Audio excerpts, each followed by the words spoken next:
Ndabasuje mbaye ikaze mu makuru hakomeje kuvugwa hirya rero ku isi by'umwihariko mu karere u Rwanda ruherereyemo. Benshi baraye babonye ikiganiro cy'umujyanama wa Perezida Donald Trump ku bibazo birebana na Afurika, Masad Boulos, ariko ntabwo bigeze bamenya se niki cyavuyemo, dore ko kiriya kiganiro cyanakwije ibihuha hirya no hino, abantu batari kumenya ibyo ari byo, buri wese abyenterepeta uko ashaka, ariko munyemerere nabyo tugiye kubigarukaho mu makuru ku buryo burambuye. Umujyanama wa Perezida Donald Trump ku bibazo birebana na Afurika, Masad Boulos, yatangaje ko adashobora kwemeza niba Leta Zunze Ubumwe za Amerika zizafatira ibihano Perezida Paul Kagame, ariko ko muri Nzeri umwaka wa 2025 umujyanama we mu by'umutekano General Retired James Kabarebe ngo yafatiwe ibihano ndetse n'ibindi bigo binyuranye. Uyu mujyanama wa Trump icyakora yavuze ko Amerika yababajwe cyane no kuba isinywa ry'amasezerano ya Washington ryarakurikiwe n'imirwano yasize umutwe wa AFC M23 wigaruriye umujyi wa Uvira wa kabiri munini mu ntara ya Kivu y'Amajyepfo. Abajijwe ukwiye kubazwa ibyabaye, Boulos yasubije ko rwose ngo ni M23 ishyigikiwe n'u Rwanda yigaruriye umujyi wa Uvira, biragaragara rwose. Umunyamakuru Perman yabajije Masad Boulos niba Perezida Paul Kagame yaragambaniye icyizere yagiriwe n'ubuyobozi bwa Trump na Trump ubwe. Undi asubiza ko mu bitekerezo byacu twavuga ko habayeho kwica mu buryo bukomeye amasezerano ya Washington. Abajwe niba Amerika igifitiye icyizere Perezida Paul Kagame, umujyanama wa Trump yagize ati turabyizera, turi kuganira nawe, nta ntambwe zifatika turabona ku rugamba. Icyo twabonye ni uko nyuma y'uko umutwe wa M23 ushyigikiwe n'u Rwanda wafataga umujyi wa Uvira, nyuma yo kuganira na Perezida Paul Kagame bahise bava mu mujyi wa Uvira. Boulos icyakora yavuze ko Amerika ifite amakuru y'uko M23 itavuye byuzuye muri Uvira kuko ngo igifite ingabo mu misozi yitegeye uriya mujyi ndetse no mu majyepfo yawo. Umunyamakuru yibukije Boulos ko Kongere ya Amerika ikomeje gushyira igitutu kuri Perezida Paul Kagame, amubaza niba hari ibihano baba bateganyiriza u Rwanda cyangwa se umukuru w'igihugu. Yasubije ko Leta Zunze Ubumwe za Amerika zifite umubare w'ibikoresho byinshi biri mu bushobozi bwazo, ati tuzafata zimwe mu ngamba. Mark Perman yahise amubwira ati ariko twumvise Perezida Paul Kagame avuga ko iby'ibihano atabyitayeho, mbere y'uko undi amusubiza ko ngo twumvise ibyo yatangaje, tuzareba, ibi ntabwo bizaba ari ibishya. Urabizi ko mu mezi make ashize Leta Zunze Ubumwe za Amerika zafashe ingamba nyinshi. Muri Nzeri twafatiye ibihano abantu ku giti cyabo batandukanye ndetse n'ibigo bivugwa mu bucuruzi butemewe. Ni muri urwo rwego twafatiye ibihano James Kabarebe wa hafi ye. Uyu mujyanama wa Perezida Donald Trump, munyemerere tumukurikire. On DRC, Rwanda, there was a deal signed in Washington. It unraveled within hours. I should say the situation on the ground is back essentially to a lot of fighting, instability. Would you say it's a failure, this deal now? Oh, not at all, not at all. Why not? We said from the beginning that the Washington Accord is just the starting point. It's not the end game. It's the starting point. The end game is to have full peace and stability in the region. Happening. But that's a process. It's a process that's going to take some time. The Washington Accord was the launch pad of this process. And the beauty of the Washington Accord is that it has built-in mechanisms, several mechanisms addressing various aspects of this conflict. Plus, it's complementary to the Doha track, which is led by our Qatari partners, in full support with the full support of the United States, of course, and other partners, such as the AU, for example. So that's absolutely complementary because it addresses the issue between the M23 and the DRC government. This was not really covered by the Washington Accords. The Washington Accord was between Rwanda and the DRC. But I see what you're saying. We were, of course, we were extremely disappointed by what happened within few days. But can you imagine if we didn't have an accord? I mean, the situation would have been much more chaotic. Who is to blame? Who is to blame? No, obviously, this was the M23 and Rwanda, backed by Rwanda, who took over the city of Uvira. So no, it's very clear. President Kagame betrayed the confidence of the Trump administration and President Trump himself. We can say that there was a breach. In our opinion, it was a serious breach of the Washington Accord. Do you still trust President Kagame? We hope so. We hope so. We're engaging with him. We are yet to see some actual steps in the battlefield. What we've seen, having said that, let me just be clear. They did take over, the M23 group backed by Rwanda took over the city of Uvira. After we engaged with President Kagame, they withdrew from the city of Uvira. Not fully. But not fully. They still hold some hilltops around the city. We know. They even went a little bit further south, and then they went back up. So there have been at least some action taken since we engaged. Against President Kagame, there's pressure on Congress to slap sanctions on Rwanda and maybe on him. You've seen in the public hearing that took place at the House of Reps. Recently, you've seen our U.S. officials give testimony. We've also briefed Congress. I've personally briefed Congress on this matter just a few weeks ago, and we've announced those events. So the United States has a number of tools available at its disposal. We're going to have to take some measures. President Kagame says he doesn't care. He doesn't care about sanctions. We heard his statements. We will see. And as you know, this won't be new. The United States already took several actions, including just a few months ago, I think back in September or so, we imposed sanctions on a number of individuals and entities involved in this illicit trade, Could it for be example. The president? And prior to that, we imposed on James Kabarabi. I know, who he's was very close. Absolutely. So could it be Kagame himself? I mean, I can't speculate. This is a decision. This will be a collective decision that we will have to take. It won't be one individual who decides, unless it's the president of the United States. It's not out of the question. But there are a number of possibilities and tools available to the United States. Let me be very clear. The moment our president, President Trump, signed that agreement as a witness, of course, he's not a party to the agreement, he signed as a witness. So the United States is a witness, and President Trump personally is a witness. That's a commitment from our side, and it's a commitment from Rwandan side and from the Congolese side. So all three presidents committed to each other to adhere and respect this agreement. We won't take it lightly. Ibi bibaye nyuma y'uko Minisitiri w'Ububanyi n'Amahanga Ambasaderi Olivier Nduhungirehe aheruka kubwira France 24 ko nta bihano ku isi bizabuza u Rwanda kurinda imipaka yarwo ndetse n'iy'abaturage barwo. Ngayo nguko ahangaha ariko n'ubundi Nduhungirehe yagaragaje ko uyu munyamakuru icyo yarashyize imbere kwa rugushashariza u Rwanda no kugira ngo yumve ko nyirizina hari ibihano runaka byaba byarafatiye u Rwanda cyangwa se umukuru w'igihugu, ariko yabikiye hejuru yirinze kugira byinshi avuga. Ni nyuma y'uko nanone kongre y'inteko z'abadepite hariya muri Amerika baheruka guterana, n'ubundi hari guhwihwiswa ko u Rwanda rugiye gufatirwa ibihano byinshi nk'ibyo, ariko ikigaragara nuko nta kintu cyari cyafatwa.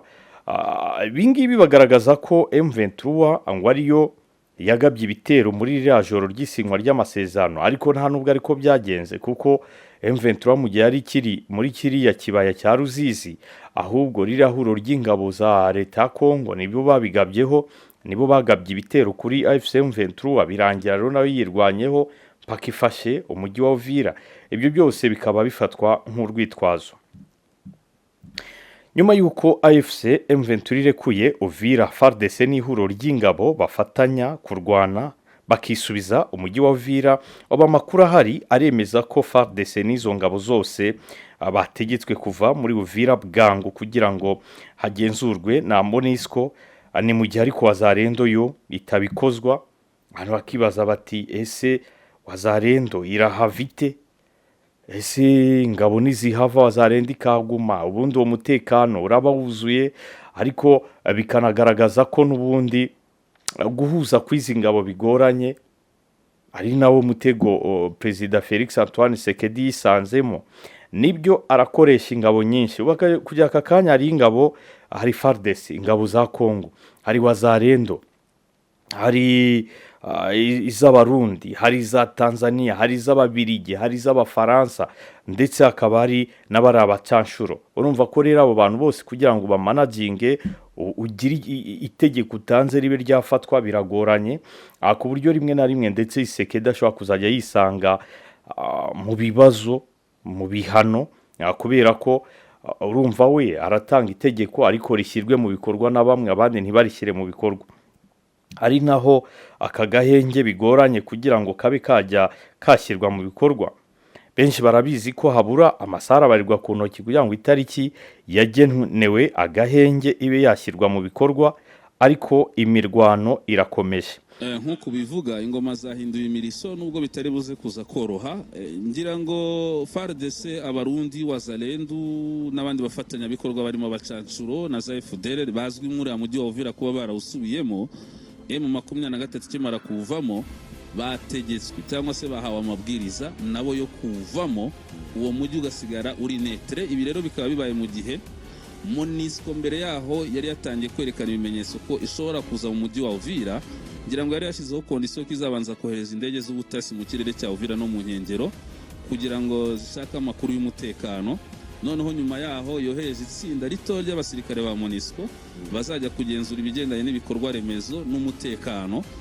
Noneho ku nshuro ya gatatu bakabona kohereza andi matsinda menshi y'abasirikare ba MONUSCO bagombaga kuza muri Uvira.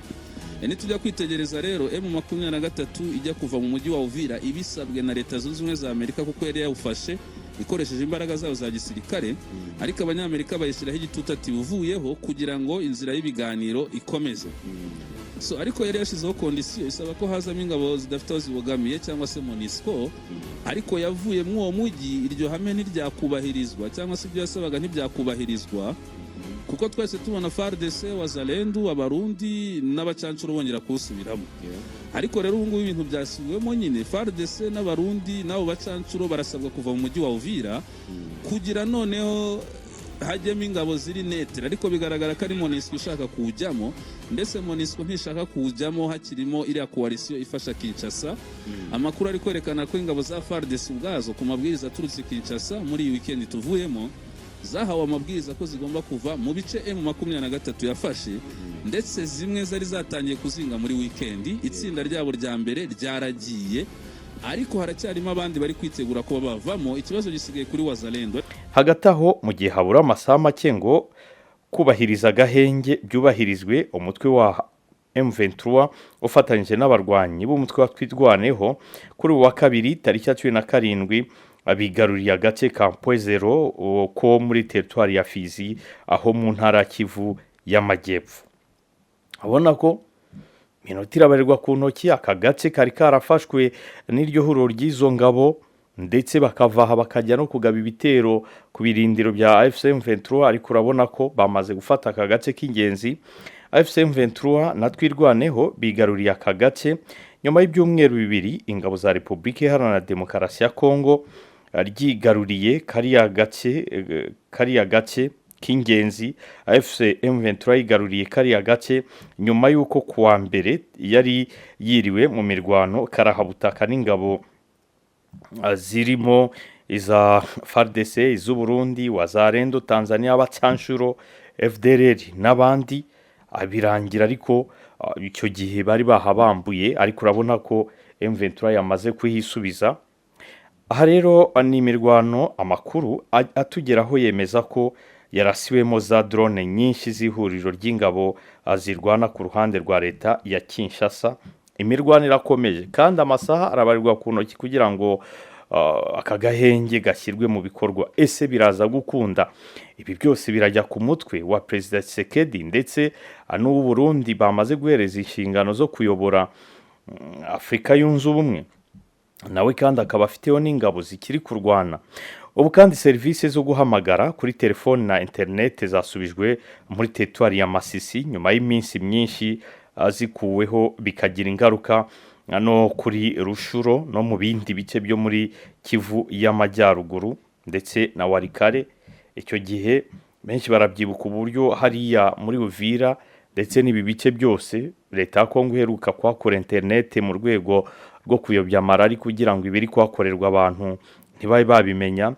Abayobozi muri AFC M23 bashinze guverinoma ya Kinshasa kuba inyuma y'ihungabana ry'izi serivisi.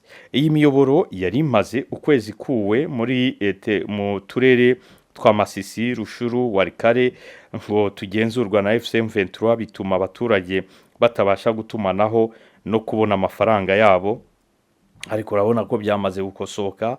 AFC M23 ikunda abaturage nk'uko ikunze kubivuga, ubona ko yagize gutya rero isubizaho internet ndetse yego n'amarezo. Biravugwa ko gusubizwaho ngo byagaruye ihumure ku baturage baho bamaze igihe kinini babuze uburyo bw'ingenzi bw'itumanaho, yewe n'amafaranga yabo ntabwo bashoboraga kuyabikuza cyangwa ngo bayohererezwe kuko uburyo bwose bwari bwarahagaritswe. Mu yandi makuru kandi, nyuma y'uko AFC M23 ihagaritse imirwano mu kubahiriza amasezerano y'agahenge muri centre ya Bambu, Guverineri Bahati yasabye abaturage kwitandukanya na FDLR ndetse asaba iyi FDLR kureka ibikorwa by'ihohotera bagataha iwabo mu Rwanda. Aha rero niho yagiriye uruzinduko. Uyu Guverineri Bahati aragenda aganira n'abaturage ndetse asaba urubyiruko rugejeje imyaka 18 akubiyungaho kwifatanya kugira ngo babe bagarura amahoro muri kariya gace, ariko aboneraho kubabwira ko bagomba kwitandukanya na FDLR ndetse igasubira iwabo mu Rwanda, dore ko bayishinja ibikorwa byinshi by'ubugizi bwa nabi. Tumukurikire. Interahamwe zashize ivangura ry'amoko imbere mu Rwanda, zimena amaraso atagira urubanza. Niyo mpamvu mubona bamaze imyaka 30 bari guhangayika mu mashamba, nta kintu na kimwe bazigera bageraho, kuko bamenye amaraso atagira urubanza. Imana yarabavumye, ntago bavumwe n'umwana w'umuntu, ahubwo bavumwe n'Imana. None n'aba bana bacu, aba bana bavuka ibukomba, aba bana bavuka ikabizo, abana bavuka itongo, interahamwe zarabashutse. Uyu munsi bari kwirirwa birukankana n'interahamwe. Aba baturage, aba basore bacu bari kwirirwa birukankana n'interahamwe, mubahamagare batandukane n'interahamwe, kuko zamenye amaraso atagira urubanza, ziriho umuvumo w'Imana, ntago zizigera zikira. Ibyo zakora byose bazasazira hano mu mashamba, n'abandi tubafate bagwe mu maprizo. Interahamwe bakagombye gutaha bakaje iwabo ni mu Rwanda, hano ntago ari mu Rwanda, bakaturekera abaturage amahoro, bakareka gushuka abaturage bitongo, bakareka gushuka abaturage bikabizo, bakareka gushuka abaturage bibambo, abaturage bakareka kugendera mu by'interahamwe zibabyiye, ahubwo abaturage bagafata icyemezo bakababwira ati mwavuye mu Rwanda mumenye amaraso atagira urubanza, mushi wanyu mu Rwanda, hano ntago ari mu Rwanda. Uyu munsi insekirite birirwa batega amamodoka, birirwa bica abantu, ufite akabotike, ufite farumasi, bakaza kwiba ibintu bye. Mwa baturage mwe, abo bantu baza kubyiba mutekereza n'abanyamahanga? N'abanyamahanga? Ntago ari utubene wanyu? None rero igisubizo nimwe mugifite. Twicyo twabasaba abaturage bitongo, mufite abasore, turi kubasaba muze dufatanye. Aba basore, urubyiruko rurimo ruze ruje kwiga rumere nk'aba basore bari hano, biga igisirikare kitagira ivangura amoko, biga igisirikare gishira umuturage imbere, biga igisirikare gifite umuco, biga igisirikare kidufasha kubohoza igihugu cyacu kugira abantu babe imbere. Turabasaba abantu bitongo, uru rubyiruko, aba basore bose abasore bose barengeje imyaka kuva imyaka 18, apana musi y'imyaka 18, kuva ku myaka 18 kuzamura, baze batanga umusanzu, baze dufatanye twubaka igisirikare cyiza, twubaka igisirikare cyiza n'amahoro, twubaka igisirikare kirangiza ibibazo byose biri muri iyi parike. Naho mu yandi makuru kandi tubabwire ko umukwabu ukaze wakozwe mu mpera z'icyumweru gishize n'ishami rishinzwe abasohoka n'abinjira muri Zambia mu mujyi wa Ndora watumye hafatwa abenegihugu barenga 80 b'abanyekongo, bamwe muri bo bakaba barirukanywe muri icyo gihugu ko bari babagayo mu buryo bunyuranyije n'amategeko. Nkuko amakuru aturuka muri ako gace hagera kuri Radio Kapi abitangaza, abo bantu ngo bashinjwa kuba muri Zambia mu buryo butemewe n'amategeko. Abategetsi ba Zambia bagaragaza ko abantu barenga 170 bo mu bihugu bitandukanye bakekwa kuba mu gihugu mu buryo butemewe n'amategeko. Muri bo harimo abanyekongo barenga 80 barimo n'impunzi.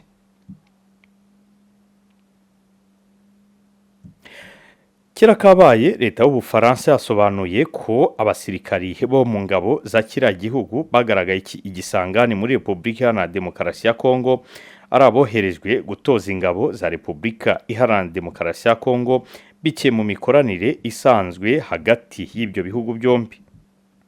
Mu mpera z'icyumweru gishize nibwo ku mbuga nkoranyambaga hakwirakwijwe amafoto y'abasirikari b'Abafaransa bari mu mujyi wa Kisangani ho mu ntara ya Chopo. Bijyanye no kuba uyu mujyi ubamo abacanshuro, leta ya Kongo Kinshasa yitabaje ngo bayifashe mu ntambara ingabo zayo zirwanamo n'umutwe wa AFC M23. Byaketswe ko abo basirikari nabo baba baraje muri iyo ntambara.